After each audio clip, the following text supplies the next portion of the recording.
Sarah Martinez had always been different, but she never expected her difference to become the source of such cruelty. The birthmark that covered nearly half of her face looked like a deep purple map of some unknown country, stretching from her left temple down to her jawline. Her mother used to tell her it was beautiful, like God had painted a sunset on her cheek. But mothers say many things to protect their children from the world's sharp edges. At 23, Sarah worked as a barista at Coffee Corner, a small shop near the military base in San Diego. Every morning, she tied her long brown hair in a way that would partially hide the mark, applied concealer that never quite matched her skin tone, and prepared herself for the day ahead. Some customers were kind, others pretended not to notice, but there were always those who stared, whispered, or worse. The morning everything changed started like any other. Sarah arrived at work 30 minutes early, as she always did, to prepare the machines and arrange the pastries. The familiar routine of grinding coffee beans and steaming milk provided comfort in its predictability. She had learned to find peace in these quiet moments before the world demanded her attention. Marcus Thompson was the first to arrive that Tuesday.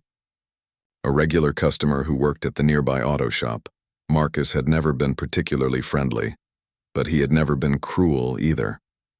Today felt different. He stood at the counter with two of his friends, all of them wearing smirks that made Sarah's stomach tighten.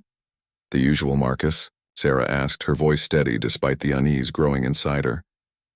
"Yeah, but maybe you could make it without getting your face too close to the cup," Marcus said, loud enough for his friends to hear.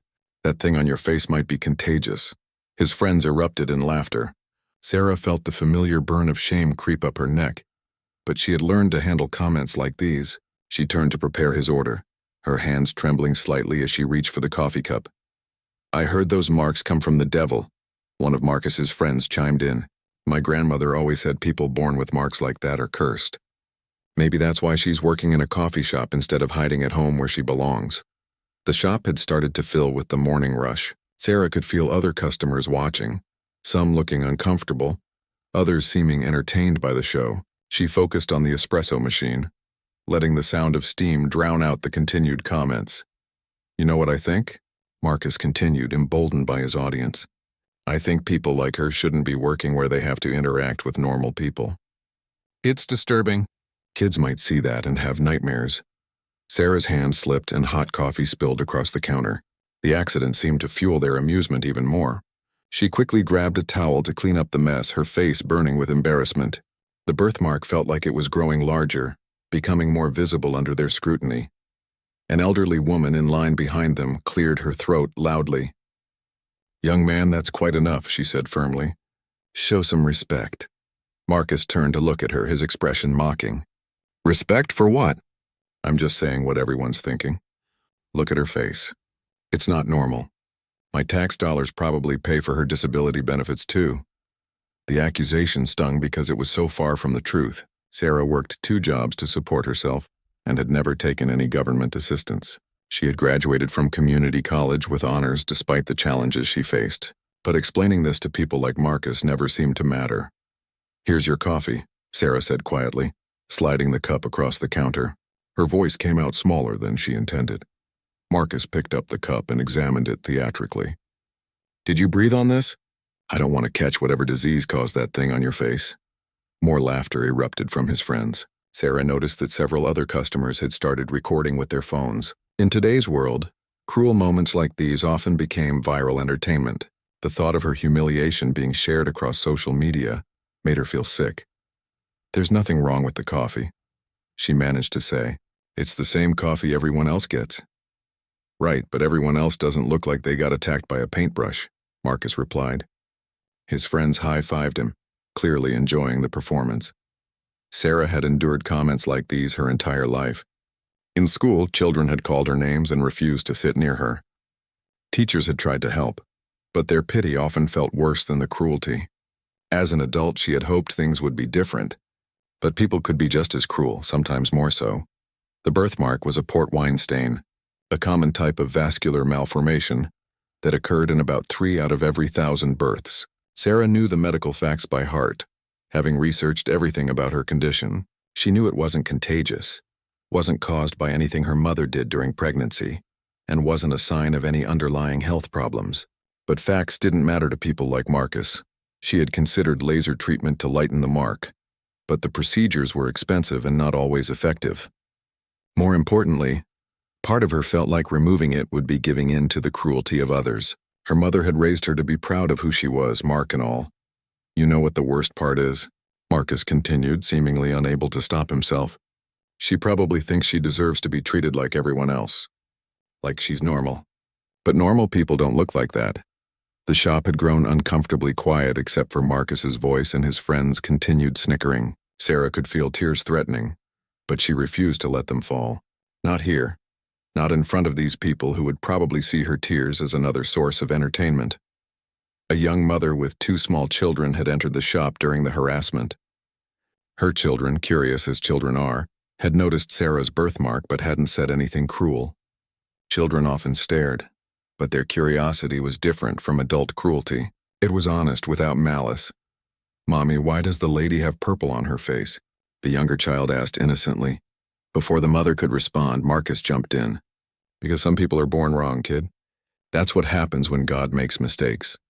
The mother quickly ushered her children to a table far from the counter, clearly disturbed by Marcus's behavior. Sarah wished she could disappear, melt into the floor, become invisible, but she couldn't leave work, couldn't abandon her responsibilities, couldn't give people like Marcus the satisfaction of driving her away.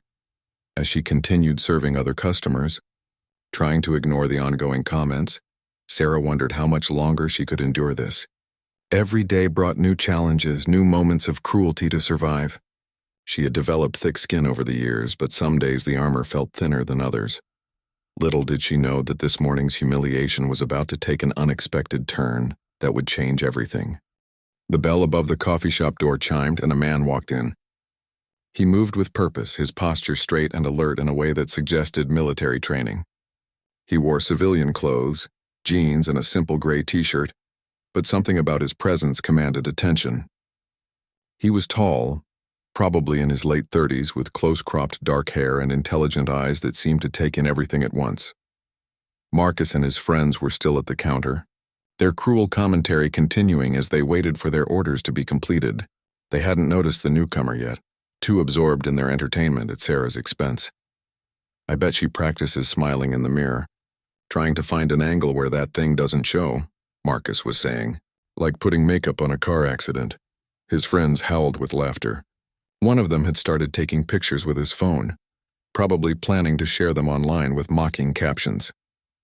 The thought made Sarah's stomach turn, but she continued working, measuring coffee grounds with hands that shook slightly. The newcomer stepped into line behind the group, his expression growing more serious as he listened to their conversation. His jaw tightened almost imperceptibly, but he said nothing yet. He simply observed, processing what he was witnessing. "You know what I heard?"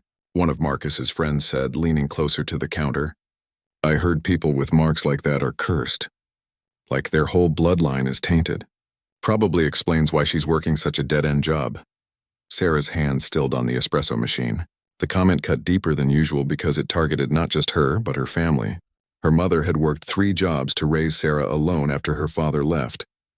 Her mother had taught her strength, dignity, and self-respect, despite the challenges they faced. Attacking her family felt like crossing a line that shouldn't be crossed. "That's not true," Sarah said quietly, her voice barely audible over the coffee shop's ambient noise. Marcus leaned forward, cupping his ear in an exaggerated gesture. "What was that? Did the freak say something?" "I said that's not true," Sarah repeated, a little louder this time. "The birthmark isn't a curse and my family isn't tainted." "Oh, it speaks," Marcus announced to his friends. "And it's got opinions. Tell us more about your cursed family, sweetheart. We're all fascinated." The man behind them in line had heard enough. He stepped forward, moving with fluid precision that caught everyone's attention. When he spoke, his voice carried an authority that cut through the coffee shop's chatter like a blade through silk. "That's enough," he said simply. Marcus turned around, his expression shifting from amusement to annoyance. "Excuse me? Were we talking to you?" "No," the man replied calmly. "But you're talking loud enough for everyone to hear.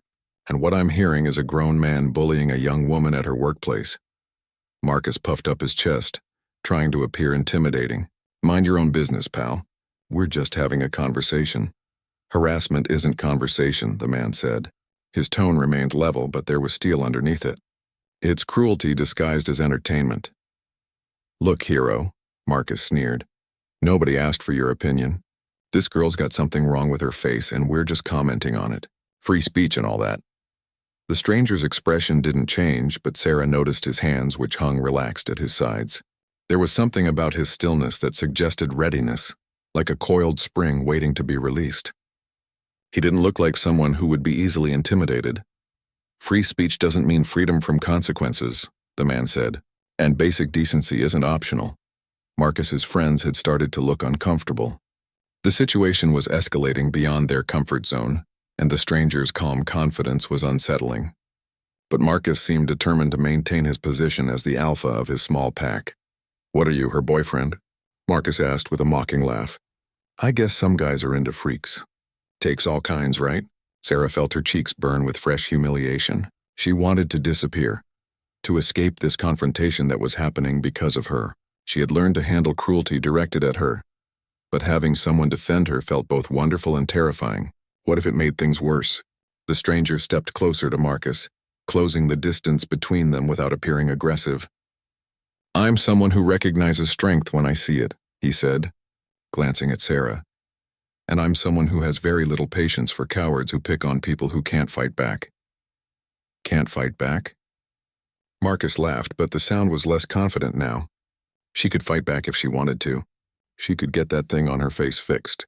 Or she could find a job where she doesn't have to inflict her appearance on normal people. Or, the stranger said, his voice growing quieter and somehow more dangerous, people like you could learn some basic human decency and treat service workers with respect. The coffee shop had grown quiet around them. Other customers were watching the confrontation unfold, some recording with their phones, others looking uncomfortable but unwilling to intervene. Sarah continued working behind the counter, trying to appear busy while secretly grateful that someone was standing up for her. Marcus glanced around, suddenly aware that he had become the center of attention. His bravado wavered slightly, but he wasn't ready to back down completely. Listen, stranger, I don't know who you think you are, but I know exactly who I am, the man interrupted. The question is, do you know who you are? Because right now you look like a small man trying to feel big by hurting someone who never did anything to you. One of Marcus's friends tugged at his sleeve. Come on, man, let's just go. We got our coffee. But Marcus shook him off. No way. If this guy wants to play white knight, he can deal with the consequences. He turned back to the stranger. You want to defend the freak? Fine, but don't pretend she's normal. Look at her face. That's not normal, Sarah's heart sank. No matter how this confrontation ended, she would still be the girl with the mark on her face. The stranger's defense of her was kind, but it couldn't change the fundamental reality of her situation. People would always stare, always comment, always see her as different. The stranger's expression grew cold. Normal, he repeated slowly. Let me tell you about normal. Normal is treating other people with basic respect. Normal is not bullying service workers. Normal is having enough character to mind your own business when someone is just trying to do their job. He paused, his gaze steady on Marcus. What you're doing isn't normal. It's pathetic. Marcus's face reddened with anger and embarrassment. The confrontation had drawn too much attention, and he was starting to realize that public opinion wasn't on his side.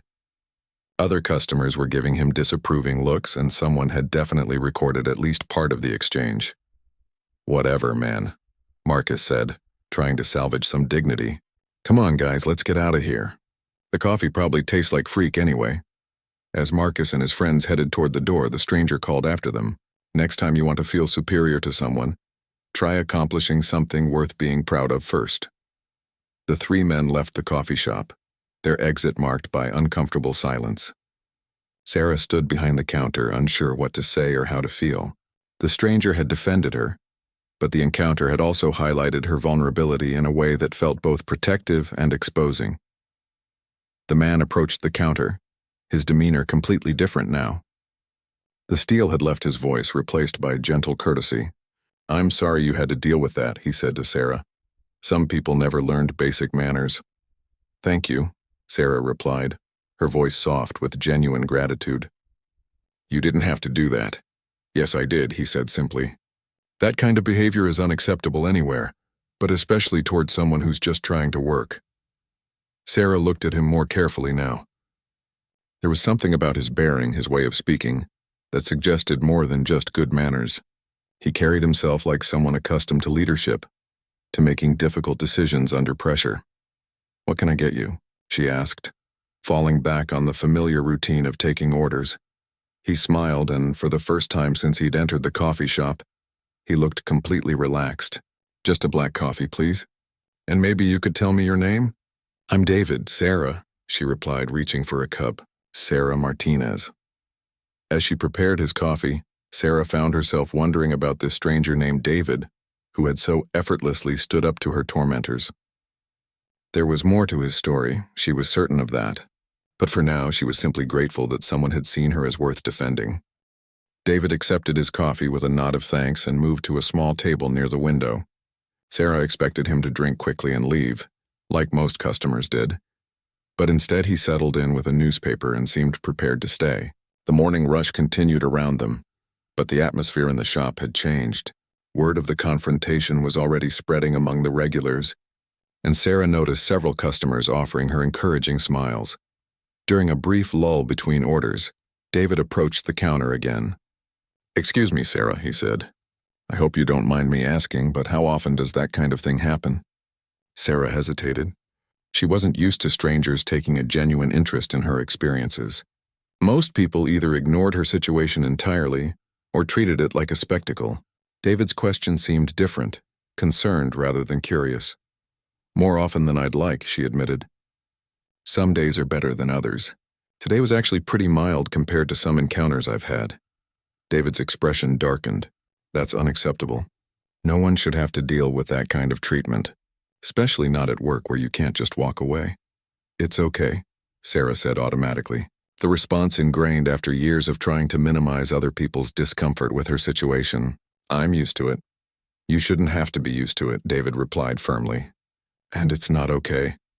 There was something in his tone that made Sarah look at him more carefully. He spoke with the conviction of someone who had seen real injustice and fought against it. She found herself wondering what his story was, what had shaped his strong sense of right and wrong. "Are you military?" she asked, surprising herself with her boldness. David nodded. "Navy. I'm stationed at Coronado." The Navy base at Coronado was home to the Navy SEALs, among other units. Sarah knew that much from living in San Diego her entire life. The base was a significant presence in the community, and many of her customers were military personnel. Most were polite and professional, but David seemed different somehow. "What do you do there?" she asked, then immediately felt embarrassed. "Sorry, that's probably classified or something." David smiled. "Not classified, just not very interesting to most people. I'm an instructor. I teach survival skills, combat techniques, that sort of thing." Sarah nodded, though she suspected there was more to it than he was letting on. Military people, especially those from elite units, often downplayed their roles. The way David had handled Marcus suggested extensive training in dealing with conflict situations. The conversation was interrupted by a new wave of customers, and Sarah had to return to work. But throughout the morning, she was aware of David's presence in the coffee shop. He seemed to be working on paperwork, occasionally making phone calls in low tones that she couldn't overhear. Several times she caught him glancing in her direction, not with the staring curiosity she was used to, but with what seemed like concern. During her lunch break, Sarah was surprised to find David still at his table. Most customers didn't linger for more than an hour, but he had been there for nearly 4 hours. She grabbed a sandwich from the display case and was heading to the back room when he called her name. "Sarah, would you mind joining me for a minute? I have something I'd like to discuss with you." She hesitated. Friendly customers weren't unheard of, but they usually kept their interactions brief and surface level. David's invitation felt more significant somehow. "It's okay," he said, noticing her hesitation. "I just wanted to ask you about something, and I thought you might be more comfortable sitting down." Sarah glanced around the coffee shop. Her manager was in the back office, and her coworker could handle the few customers currently in line. She made a quick decision and joined David at his table. "I hope you don't think I'm being too forward," David began, "but I've been thinking about what happened this morning. Specifically, I've been thinking about what you said." "What I said?" "When that guy claimed your birthmark was a curse, you corrected him. You stood up for yourself and your family. That took courage." Sarah shook her head. "I barely said anything." If you hadn't stepped in, I stepped in because you had already started standing up for yourself, David interrupted. I just made sure you didn't have to do it alone. The comment surprised Sarah. She had always seen herself as passive in confrontations like the one with Marcus, someone who endured rather than fought back. The idea that David saw her as courageous was both flattering and confusing. I don't feel very courageous, she admitted. Most of the time I just try to get through situations like that without making them worse. Survival is a form of courage, David said seriously. Continuing to show up, to do your job, to treat people with kindness despite how some of them treat you, that's not weakness. That's strength. Sarah found herself really looking at David for the first time. His eyes were kind but alert, constantly scanning their surroundings in a way that suggested professional habits. There were small scars on his hands, the kind that came from physical work or training. Everything about him suggested competence and reliability. Can I ask you something? Sarah said. Of course. Why did you really step in this morning? You didn't know me, and standing up to guys like Marcus can sometimes make things worse for people like me. David was quiet for a moment, considering his answer. I have a sister, he said finally. She has cerebral palsy. She's incredibly smart and funny and brave, but she uses a wheelchair and her speech is affected. I've watched people treat her the way that guy was treating you. Understanding dawned on Sarah's face. So you know what it's like. I know what it's like to watch someone I love face cruelty for something completely beyond their control. I know what it's like to want to protect someone who shouldn't need protecting in the first place. They sat in comfortable silence for a moment. Sarah felt something shifting inside her, a recognition that she had found someone who truly understood her situation, not from personal experience but from the perspective of someone who loved someone facing similar challenges. Your sister is lucky to have you, Sarah said. I'm lucky to have her, David replied. She's taught me more about real strength than any military training ever could. The conversation was interrupted by Sarah's coworker calling her name. Her lunch break was over and customers were starting to line up again. As she stood to return to work, David stood as well. Sarah, he said, I know this might sound strange, but would you be interested in having coffee sometime? Away from here, I mean. Somewhere you can actually relax and not worry about dealing with people like Marcus. Sarah stared at him, unsure she had heard correctly. Men didn't ask her on dates, not ever. The birthmark that covered half her face was generally considered a barrier to romantic interest, and she had made peace with that reality years ago. She started, then stopped, not sure how to respond. It's okay if you'd rather not, David said quickly. I just thought it might be nice to continue our conversation in a more comfortable setting. Why? Sarah asked, the question coming out more bluntly than she intended. I mean, why would you want to spend time with me? David looked genuinely puzzled by the question. Because you're interesting. Because you're kind to people even when they don't deserve it. Because you have courage you don't even recognize. Should I need more reasons than that? Sarah felt tears threatening. But these were different from the tears of humiliation she had fought earlier. These were tears of surprise and gratitude and something that might have been hope. I'd like that, she said quietly. I'd like that very much. David smiled, the expression transforming his serious face completely. Great, are you free Saturday afternoon? Yes, perfect. I'll pick you up at noon if that works for you. As Sarah returned to work, she felt lighter than she had in years. For the first time in her adult life, someone was interested in spending time with her not despite her appearance, but because of who she was as a person. The feeling was so foreign and wonderful that she almost didn't trust it. But as she watched David gather his papers and prepare to leave, she allowed herself to believe that maybe, just maybe, her life was about to change in ways she had never dared to imagine. Saturday morning arrived with Sarah feeling nervous in a way she hadn't experienced since high school. She had spent Friday evening trying on different outfits, finally settling on a simple blue dress that her mother had bought her for a job interview months earlier. She applied her makeup carefully, using the concealer to minimize the birthmark's appearance, then stopped and looked at herself in the mirror. David had seen her mark in its full visibility under the harsh lighting of the coffee shop. He had asked her out anyway. Maybe, she thought, she didn't need to hide as much as she usually did.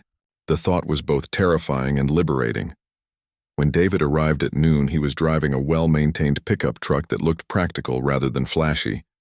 He knocked on her apartment door rather than honking from the curb, and when she opened it, his smile seemed genuinely pleased to see her. "You look beautiful," he said simply. And Sarah felt herself blush. "Thank you. You clean up pretty well yourself." David wore khakis and a collared shirt that emphasized his athletic build without being too formal. He looked comfortable and confident, the way she imagined he looked most of the time. "I thought we could go to Balboa Park," David said as he opened the passenger door for her. "There's a small cafe there that's usually quiet, and if you're interested, we could walk through some of the gardens afterward." "That sounds perfect." The drive to Balboa Park was filled with easy conversation. David asked about her family, her interests, her plans for the future. Sarah found herself sharing more than she usually did with new people. There was something about David's attentive listening that made her feel heard rather than interrogated. "What about you?" Sarah asked as they parked near the cafe. "Tell me about your family." "You mentioned your sister." David's expression softened. "Emma's 28, 2 years younger than me. She's a graphic designer, works mostly with nonprofit organizations. She's incredibly talented, but she has to work harder than most people to get clients to take her seriously." "Because of the cerebral palsy?" "Because of people's assumptions about what she can and can't do. She's had clients hang up on her when they hear her speech over the phone. She's had meetings where people address their questions to her assistant instead of her. But she keeps fighting, keeps proving people wrong." Sarah understood that struggle intimately. "It must be hard to watch." "It's infuriating," David admitted. "But Emma handles it with more grace than I ever could. She says anger is exhausting, and she'd rather spend her energy on her work and the people who matter." They found a table at the outdoor cafe, surrounded by the lush greenery of the park. Sarah relaxed in a way she rarely did in public spaces. The setting felt private despite being open, and David's presence made her feel protected rather than exposed. "Can I ask you something that might be too personal?" David said after they had ordered coffee and pastries. "You can ask," Sarah replied. "I might not answer, but you can ask. Have you always been as strong as you were the other day, when you stood up to that guy?" Sarah considered the question. "I don't think I am strong. I think I just got tired of staying quiet." "Tell me what you mean." Sarah looked out at the gardens, gathering her thoughts. "When I was little, my mom taught me to be proud of who I am. She said the birthmark made me special, not different in a bad way. But when I started school, other kids didn't see it that way." She paused, remembering playground taunts and lunch tables where no one wanted to sit with her. "I learned to be invisible, to speak quietly, to avoid drawing attention to myself, to accept whatever treatment people gave me because arguing would just make them notice me more. For years, that felt like survival." "What changed?" David asked gently. "I guess I realized that being invisible wasn't really living. And Tuesday morning, when that man started talking about my family being cursed, something inside me just snapped. My mother raised me alone, worked 3 jobs, sacrificed everything to give me a good life." "No one gets to insult her." David nodded with understanding. "Family honor, exactly. I can accept people being cruel to me, but not to the people I love." They talked for nearly 2 hours, their conversation ranging from serious topics to lighter ones. Sarah learned that David had grown up in Colorado, that he had joined the Navy at 18, that he was considering leaving active duty in a few years to pursue teaching. David learned that Sarah had graduated from community college with a degree in business administration, that she painted watercolors in her spare time, that she dreamed of someday opening her own cafe. "Why don't you?" David asked when she mentioned the cafe dream. "Open a cafe? I don't have the money, and banks don't exactly line up to give business loans to people who look like me." "Have you tried?" Sarah shook her head. "I've done the research, created business plans, but I've never actually applied for funding. I guess I assumed they'd say no." "Assumptions can be dangerous," David said thoughtfully. "They keep us from trying things that might actually work out." After their coffee, they walked through the botanical gardens. The afternoon was warm but not hot, perfect for strolling among the diverse plant collections. Sarah found herself relaxing completely for the first time in memory. Children passed them without staring. Couples walked by without whispering. Families enjoyed picnics nearby without anyone pointing or commenting about her appearance. "This is nice," she said as they paused near a fountain. "What is?"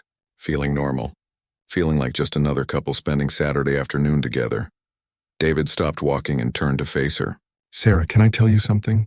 She nodded, suddenly nervous about his serious tone. "You are normal. There's nothing wrong with you. Nothing that needs to be fixed or hidden or apologized for." You're a kind, intelligent, beautiful woman who happens to have a birthmark. That's it. Anyone who can't see past that mark to who you really are isn't worth your time." Sarah felt tears welling up, but she didn't try to hide them. "It's hard to believe that sometimes. I know, but I need you to understand something else." "What?" David reached out and gently touched her cheek, his fingers tracing the edge of the birthmark with surprising tenderness. "This mark doesn't define you. Your courage defines you. Your kindness defines you. Your strength defines you. This," he gestured to the mark, "is just part of your story, not the whole story." Sarah had never had anyone touch her birthmark with such acceptance, such complete lack of revulsion or pity. The gesture was intimate and healing in a way she hadn't expected. "Thank you," she whispered. "For what?" "For seeing me. Really seeing me." As they continued their walk, Sarah felt something fundamental shifting inside her. For 23 years she had carried the birthmark like a burden, something to be hidden or endured. But David's acceptance was teaching her something new. Maybe the mark wasn't a burden at all. Maybe it was just part of who she was, no more significant than the color of her eyes or the texture of her hair. The afternoon passed too quickly. When David drove her home, Sarah found herself reluctant to end their time together. "I had a wonderful time," she said as they sat in his truck outside her apartment. "So did I. Would you like to do this again?" "Very much. How about dinner next Friday? I know a quiet restaurant where we can actually hear each other talk." "I'd love that." David walked her to her door, and for a moment, they stood facing each other, the air charged with possibility. Sarah half expected him to kiss her, but instead he took her hand and squeezed it gently. "Have a good week. Sarah, try not to let people like Marcus get to you." "I'll try." As David drove away, Sarah stood on her doorstep feeling transformed. One afternoon had changed her perspective on herself and her possibilities in ways she was still processing. For the first time in years, she found herself looking forward to the future with genuine excitement, rather than resigned acceptance. She didn't know it yet, but the changes in her life were just beginning. "I'm falling in love with you, Sarah Martinez, and I wanted you to know the whole truth about who I am before I said that." Sarah felt her heart skip a beat. "You're falling in love with me?" "Yes, with your courage, your kindness, your strength, your beauty, all of it. All of you." Standing there behind the coffee shop where she had worked for 2 years, where she had endured countless moments of cruelty and humiliation, Sarah Martinez realized that her life had just taken another extraordinary turn. The man she was falling in love with was not just any man. He was someone whose job was to protect and serve at the highest levels of military service. "I'm falling in love with you too," she whispered. As David pulled her into his arms for their first kiss, Sarah understood that everything was about to change again. But this time she wasn't afraid of the change. She was ready to embrace whatever came next. 3 months later, Sarah's life had transformed in ways she never could have imagined. Her relationship with David had deepened into something solid and real, built on mutual respect, shared values, and genuine love. She had finally applied for a small business loan to open her cafe, and to her amazement, the bank had approved her application. David had helped her write the business plan, and his confidence in her abilities had given her the courage to pursue her dreams. The morning that would change everything started ordinarily enough. Sarah was working her final week at Coffee Corner before transitioning to focus full-time on opening her new cafe, which she had decided to call Sunrise Cafe, a name that reflected her belief in new beginnings and fresh starts. David had left town the previous week for what he had described as a routine training exercise. Sarah knew better than to ask for details about his military assignments, understanding that much of what he did was classified. She missed him terribly, but she had grown accustomed to the demands of his career. The coffee shop was busy with the usual morning rush when a commotion outside caught everyone's attention. Through the large front windows, Sarah could see a crowd gathering on the sidewalk across the street. Police cars were arriving, their lights flashing, and people were pointing and taking pictures with their phones. "What's going on out there?" asked Mrs. Chen, one of Sarah's regular customers. "I'm not sure," Sarah replied, craning her neck to see better. "It looks like some kind of ceremony or event." The crowd outside continued to grow, and Sarah could see military personnel in dress uniforms beginning to assemble.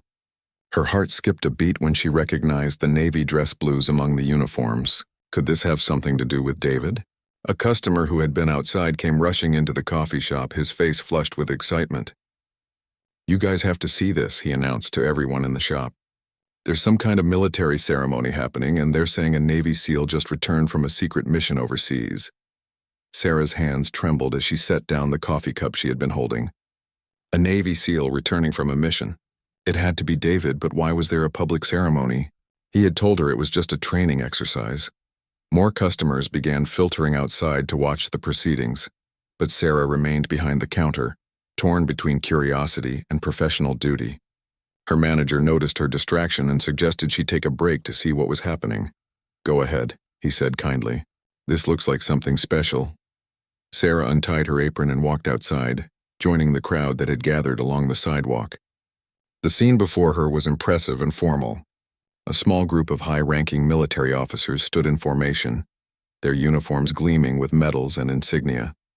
Local city officials were present, along with what appeared to be members of the press. Then Sarah saw him. David stood at attention in his dress blue uniform, looking more serious and imposing than she had ever seen him. His chest was decorated with ribbons and medals that spoke of service she was only beginning to understand. He looked like exactly what he was, an elite warrior who had dedicated his life to protecting others. A Navy captain stepped forward with a microphone. "Ladies and gentlemen," he announced, his voice carrying clearly across the gathered crowd, "we are here today to honor Commander David Richardson, who has just returned from a classified operation that exemplifies the highest traditions of the United States Navy and the SEAL teams. Commander Richardson." Sarah realized she had never even known David's last name or his rank. The man she had fallen in love with had been far more than he had let on. "Commander Richardson and his team successfully completed a high-risk rescue mission," the captain continued, "extracting American hostages from a hostile environment under extreme conditions. Due to the classified nature of the operation, we cannot provide details, but I can tell you that Commander Richardson's leadership and courage under fire saved American lives." The crowd applauded, and Sarah felt tears welling up in her eyes. David had been in danger, real danger, while she thought he was on a training exercise. He had risked his life to save others, and she hadn't even known. "Commander Richardson," the captain said, "please step forward." David moved with crisp precision, every inch the military professional. The captain pinned an additional medal to his uniform, then shook his hand formally. "Ladies and gentlemen," the captain announced, "Commander David Richardson has been awarded the Navy Cross for extraordinary heroism in combat operations." The Navy Cross. Even Sarah, with her limited knowledge of military honors, knew that was one of the highest decorations for valor that could be awarded. David was a genuine hero, not just in the abstract sense, but in the most literal meaning of the word. As the formal ceremony concluded, the crowd began to disperse, but many people lingered, hoping to speak with David or simply to be near someone who had performed such heroic service. Sarah stood frozen on the sidewalk, overwhelmed by the magnitude of what she had just witnessed. That's when she heard a familiar voice behind her. "Hey, freak face." Sarah turned to see Marcus approaching with his usual smirk, apparently emboldened by the crowd and the chaos of the public event. He had brought several friends with him this time, obviously intent on causing trouble in a setting where he thought he could blend into the crowd. "I see your boyfriend's back," Marcus said loudly, his voice carrying over the ambient noise. "Too bad he couldn't fix that thing on your face while he was away playing soldier." Several people in the crowd turned to look, and Sarah felt the familiar burn of humiliation begin to creep up her neck. Even surrounded by all this honor and pageantry, she was still just the girl with the mark on her face to people like Marcus. "Seriously," Marcus continued, gaining confidence as more people began to watch. "How does a guy like that end up with someone who looks like she got hit by a truck? I mean, look at her face. It's disgusting." Sarah wanted to disappear, to melt into the crowd and escape the attention, but something David had taught her over the past 3 months held her in place. She was worth defending. She was worth standing up for. She was worth love and respect. "My birthmark doesn't define me," Sarah said clearly, her voice carrying despite her nerves. "And neither do your opinions about it." Marcus laughed, playing to his audience. "Right, like anyone believes that. You're a freak and everyone here can see it. I bet your soldier boy is embarrassed to be seen with you in public."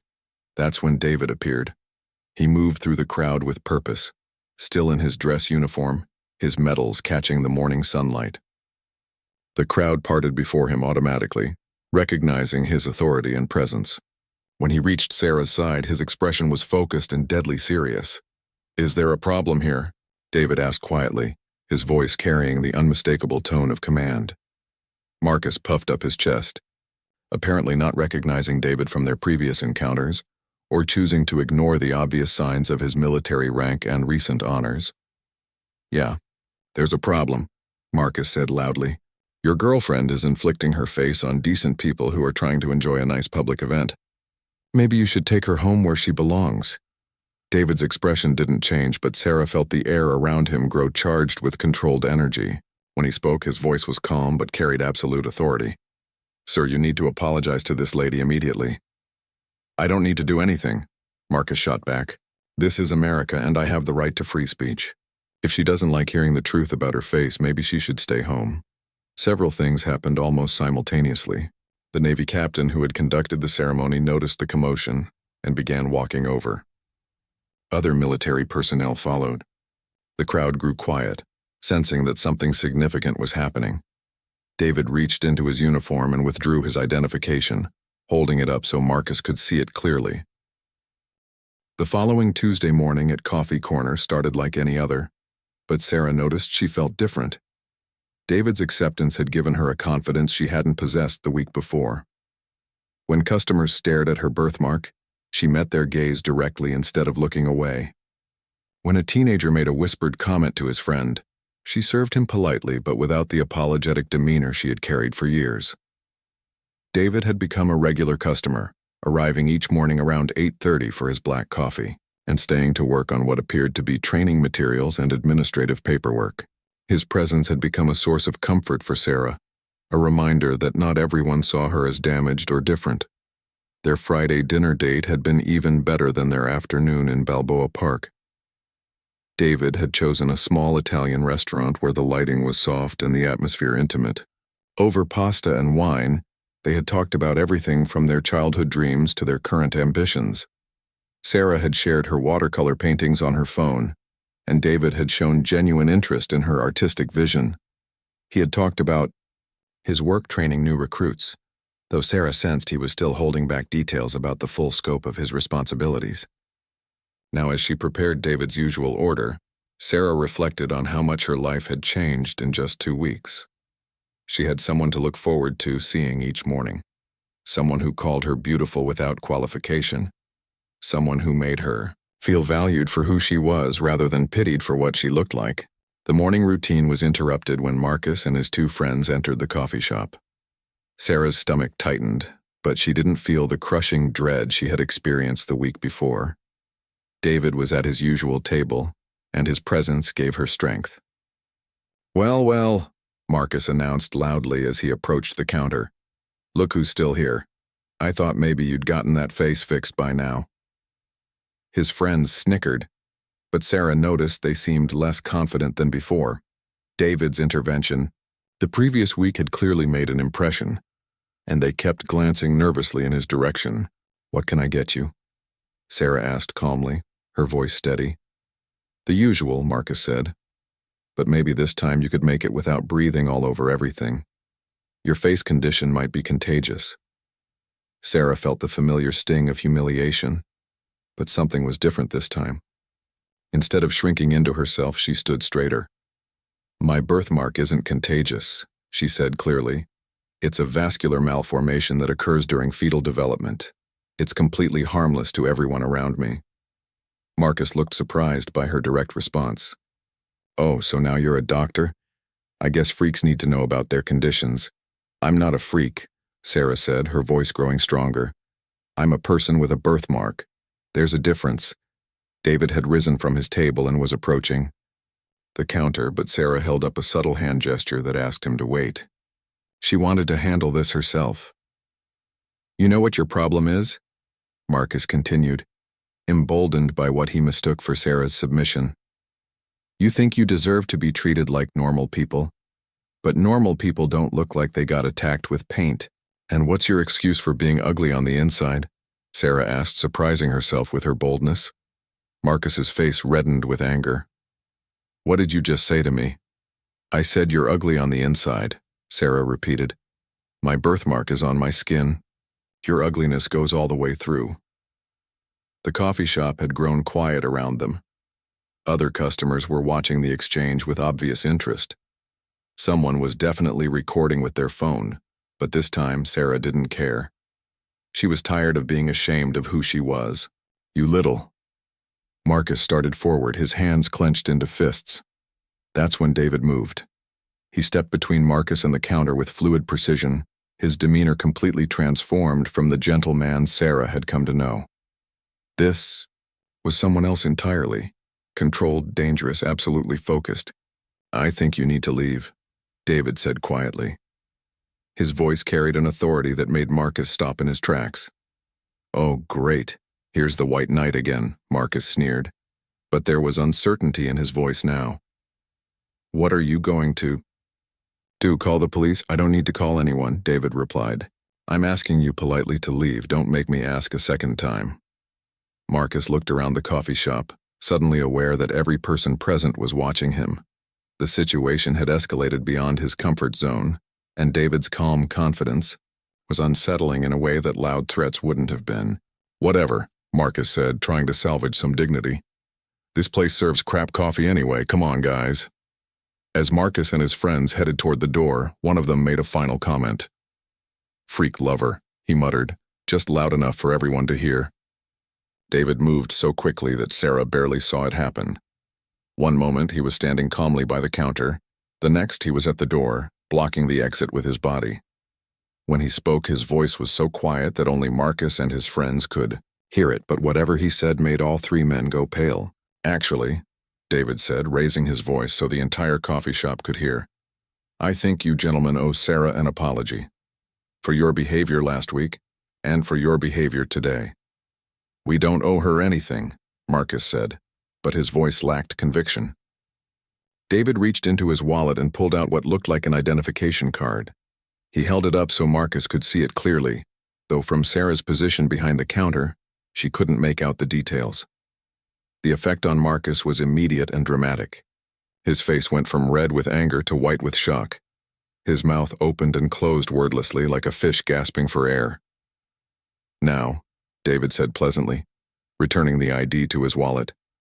About that apology. Marcus looked from David to Sarah, then back to David. When he spoke, his voice was barely above a whisper. I apologize. For the things I said. To both of you. Louder, David suggested. I don't think everyone heard you. I apologize, Marcus said more loudly. I was wrong to say those things. I'm sorry. David stepped aside, allowing the three men to leave. They practically ran from the coffee shop, their previous bravado completely evaporated. The shop erupted in applause. Several customers approached Sarah to offer words of support and encouragement, but Sarah's attention was focused entirely on David, who was walking back toward her with a slight smile on his face. What did you show him? Sarah asked when David reached the counter. David's expression grew serious. Sarah, I need to tell you something. I should have told you earlier, but I wasn't sure how. Okay, Sarah said, suddenly nervous. What is it? David glanced around the coffee shop where other customers were still buzzing about the confrontation. Not here.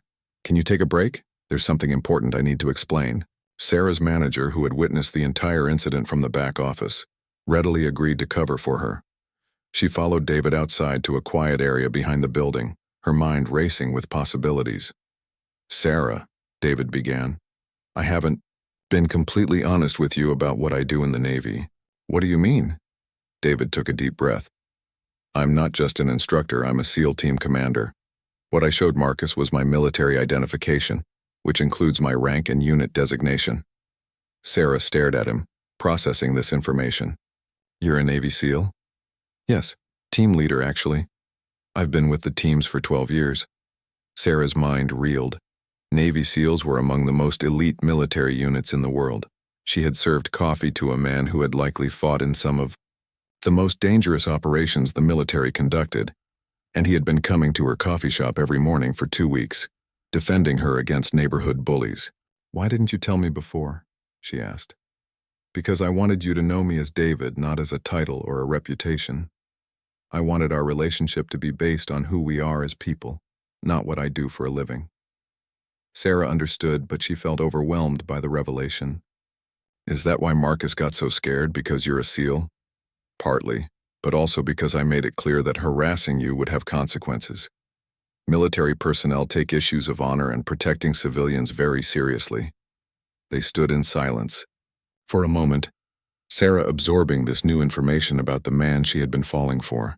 Does this change things between us? David asked quietly. Sarah looked at him, really looked at him.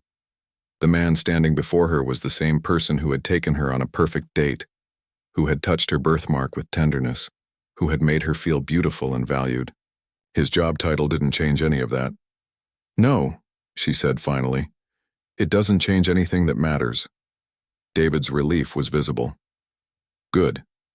Because there's something else I need to tell you, and it's much more important than what I do for work. What's that, Avid Paul? I am Commander David Richardson, United States Navy SEALs, David said, his voice carrying across the now silent crowd. I have just returned from combat operations where I risked my life to protect the freedoms that allow you to speak. But freedom of speech is not freedom from consequences. Marcus's face went pale as he began to understand the gravity of his situation. This woman, David continued, his voice growing stronger, is Sarah Martinez. She is a college graduate, a successful businesswoman and artist, and one of the kindest people I have ever known. She is also the woman I love, and I will not tolerate anyone treating her with disrespect.